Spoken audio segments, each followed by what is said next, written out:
Comme chaque mercredi à 9h, on se retrouve pour un épisode Culture Bourse. Ici, si vous cherchez un cours de finance, vous n'êtes simplement pas au bon endroit. Je ne vais pas vous expliquer tous les calculs d'un ratio, car mon objectif est surtout beaucoup plus simple que ça.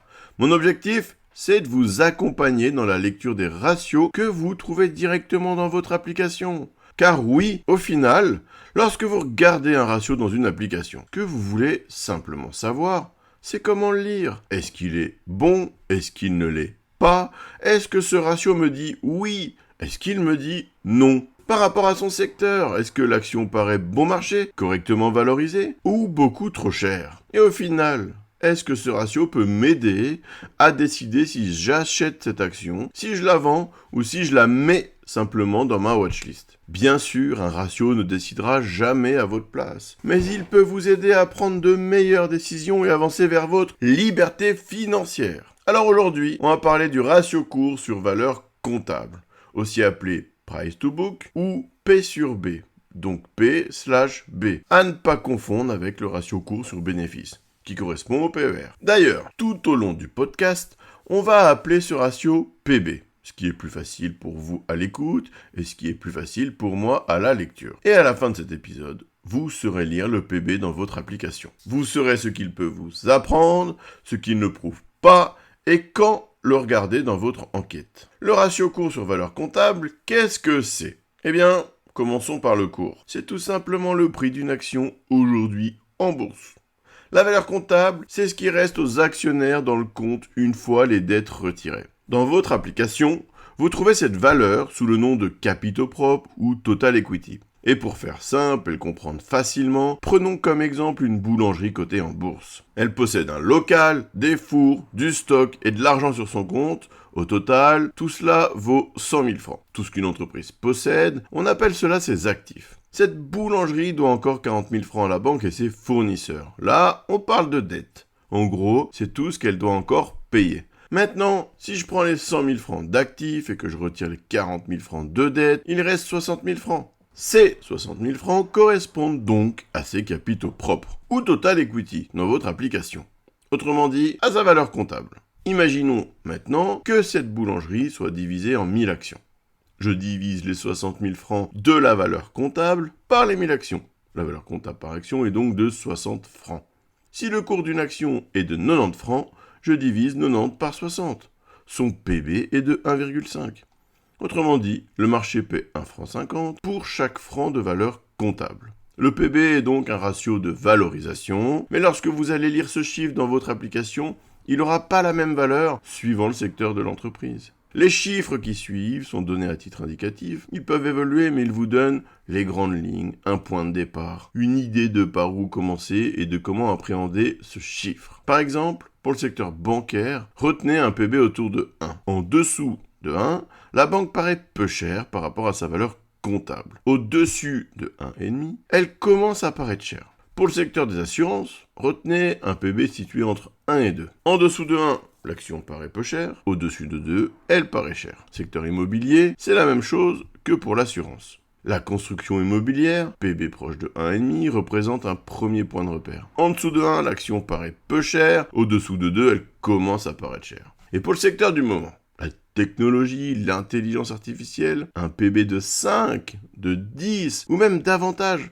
c'est pas exceptionnel. Un PB de 1,5 pourrait donc paraître très faible, mais dans ce secteur, le PB est moins utile car les logiciels, les brevets et l'innovation n'apparaissent pas vraiment dans les comptes. Pour tous les autres secteurs, je vous ai ajouté dans la description les PB moyens ainsi que les premiers niveaux de comparaison. N'hésitez pas à jeter un œil. Maintenant, si vous ne comprenez pas immédiatement le PB affiché dans votre application, commencez par le comparer à ses pairs. Les pairs, ce sont simplement les autres entreprises qui exercent le même métier. Pour ma part, j'utilise l'application Investing. Lorsque je clique sur le PB, l'application me propose une comparaison avec les pairs et m'affiche directement plusieurs concurrents. Je peux donc voir très rapidement si le PB de l'entreprise est faible, moyen ou élevé face à ceux de son secteur.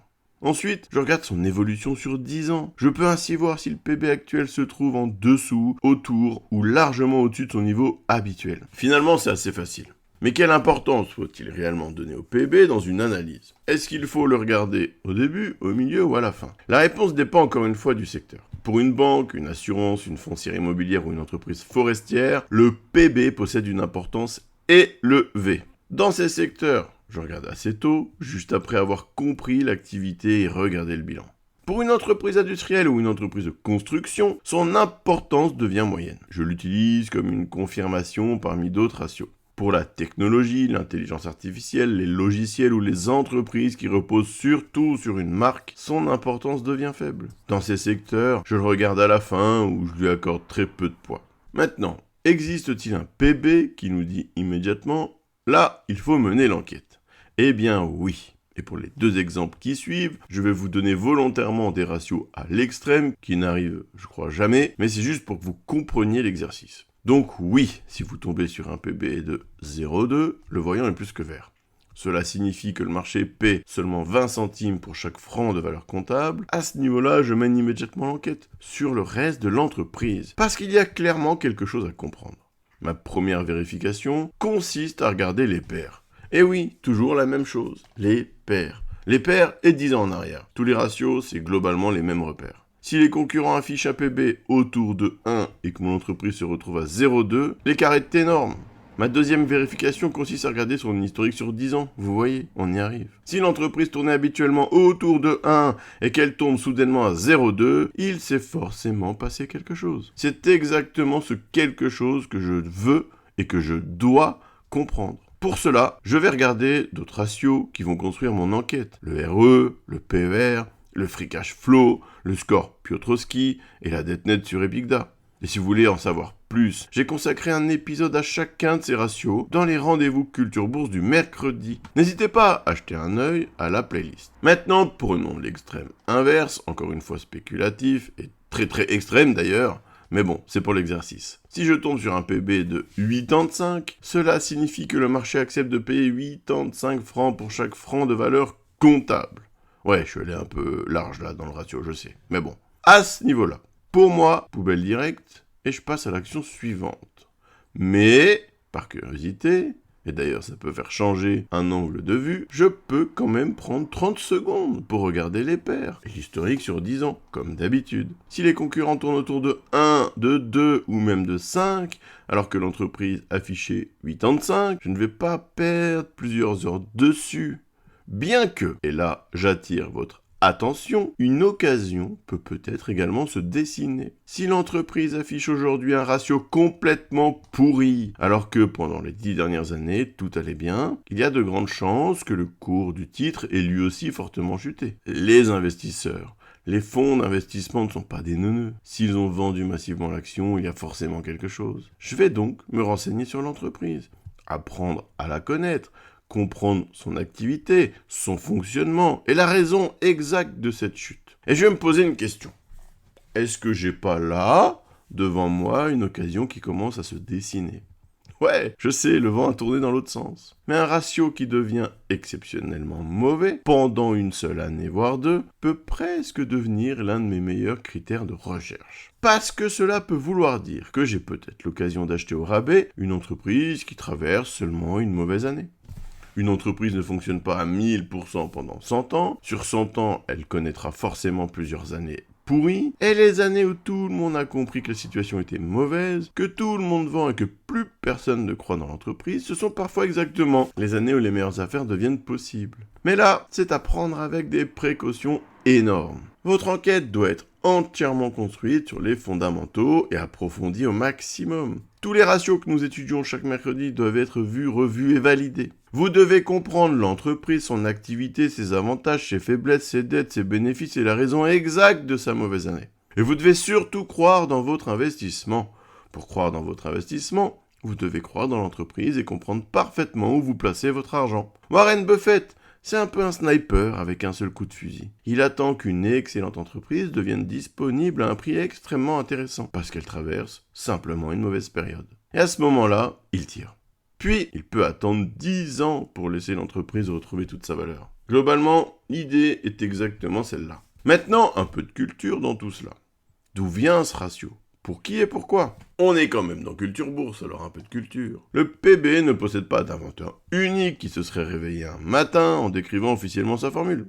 Son histoire vient surtout de l'analyse des bilans et du développement de l'investissement dans sa valeur. Dans les années 1920, Benjamin Graham, mentor de Warren Buffett, et David Dodd développent cette manière d'investir à Columbia Business School. Leur idée est de ne plus acheter une action uniquement parce que son cours monte ou parce que tout le monde en parle. Ils veulent déterminer ce que l'entreprise possède réellement, ce qu'elle doit et ce qu'elle peut raisonnablement valoir. Après le crash de 1929, cette approche devient encore plus importante. Les bénéfices peuvent disparaître très rapidement pendant une crise, mais les terrains, les bâtiments, les machines et l'argent inscrit dans le bilan donnent au moins une base concrète pour commencer l'analyse. En 1934, Benjamin Graham et David Dodd toujours publient Securities Analysis. Le livre n'invente pas officiellement le PB sous la forme exacte que vous trouvez aujourd'hui dans votre application, mais il installe l'idée fondamentale derrière ce ratio.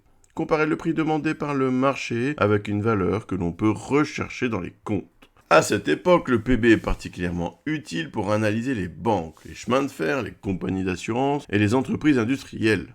Ce sont des entreprises qui possèdent beaucoup d'actifs physiques ou financiers visibles dans leur bilan. Le ratio permet alors de repérer des entreprises vendues moins cher que la valeur nette inscrite dans leur compte. Des décennies plus tard, le PB entre également dans la recherche universitaire. En 1992, Eugene Fama et Kenneth French publient une étude devenue extrêmement importante sur les rendements des actions. Ils utilisent notamment le ratio book to market ou valeur comptable sur valeur de marché.